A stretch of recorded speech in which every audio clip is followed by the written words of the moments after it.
Order. The question is that this bill be now read a second time. I call the member for Wright. Thank you, Mr Speaker, and I rise to actually speak on the Customs Amendment Reducing Business Compliance Bill and Excise Amendments Bill 2011. Regulations of business activity has always been something of a double-edged sword. The Productivity Commission has noted in some instances that regulation has provided social, environmental and even economic benefits. Unfortunately, it also brings significant cost, which in many cases far outweigh its unintended consequences or benefit. As a business owner, I'm far more familiar with the grinding opportunity cost and the financial impost that red tape and compliance legislation can create. I honestly believe that if people had any idea how much time would be spent filling out paperwork before they went into business, most of them would just simply never bother. No one opens a cafe because they want to spend their evenings applying for GST credits. Nobody starts a boutique because they're interested in the nitty-gritty of industrial relations. Yet small business people are increasingly expected not only to run their small business profitably, but to have a thorough working knowledge of the type of impossible dense regulation detail that would bamboozle a career bureaucrat. I campaigned in my last election on 3 platforms. One, that I'd fight for more money in the pockets of mums and dads of my electorate. And in fighting for more money for my mums and dad, that means I opposed new taxes. As you can imagine, in the last parliament, I was kept enormously busy. I gave a commitment to my electorate that I would fight for better prices at the farm gate. Yet, whilst we all enjoy the benefits of dollar milk that Coles and Woolworths, it should never be at the expense or the sacrifice of the dairy industry, of which I have many in my electorate.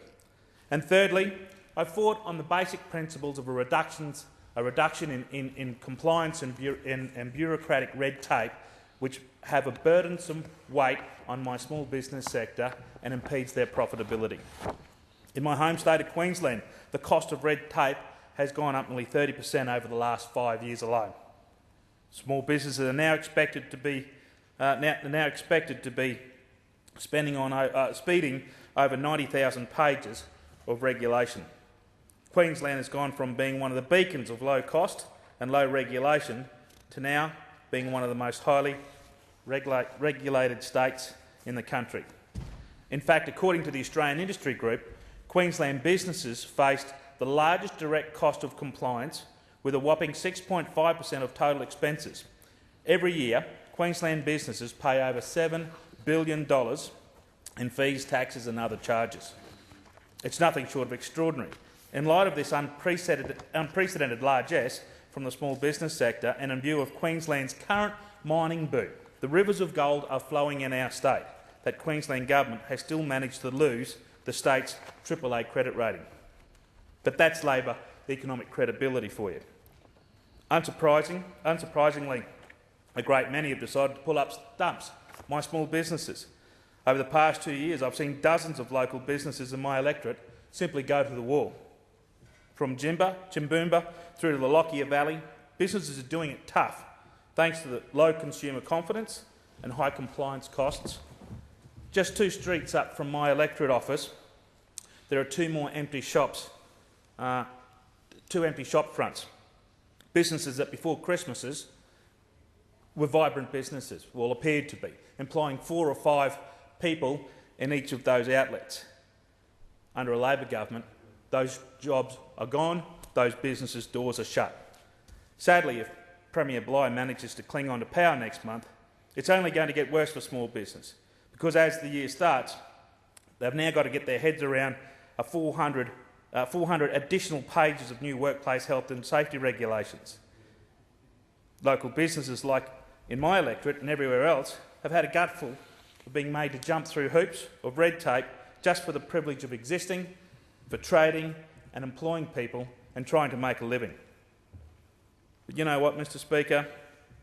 It's not just the Labor Party in Queensland that's slugging businesses with unnecessary compliance costs. The Labor Party in Canberra is doing a pretty good job of it as well. In fact, since 2008, Labor has introduced a whopping 16,173 new regulations. I'll just repeat that again because it is a significant number, Mr Speaker.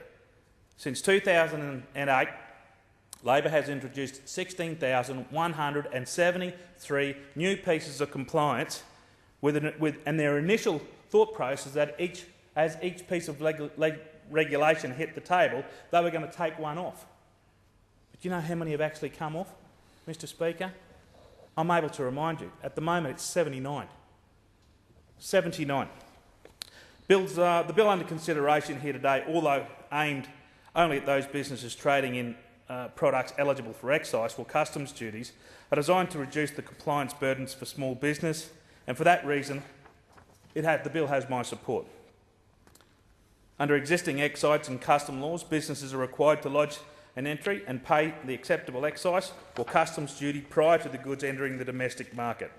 However, Section 61C of the Excise Act and Section 69 of the Customs Act allow for certain small business and entities to be granted permission to lodge a return on a weekly basis rather than an individual one. It's been a long-standing practice and that accounting period is weekly. The amendments under discussion allow for the taxpayer to apply for a new weekly period to begin on their preferred day, and additionally allow for small business to apply for permission to defer their excise settlements to a monthly reporting cycle. This alone will reduce lodgement paperwork from 52 lodgements back to 12 per year. It is the view of the Coalition that these amendments, however minor, represent a sensible reform to excise and customs duty. Furthermore, they have the support of many industry stakeholders. I'm therefore happy to support them in the current bill. I conclude that I would like to make the point that the Coalition's support for this legislation puts an end to the government hysteria about and hysterical bleating about our so-called relentless negativity. Yeah. The attack that we get from Labor that the Coalition in supporting this bill is no, no, no. Well, I went back to the library, and during the life of the 43rd Parliament, Mr Speaker, it may interest you that only 21% of the bills presented to this Parliament last year, only 21% of them were met with no. And, Mr Speaker, the reason they were met with no is predominantly because they were rubbish bills.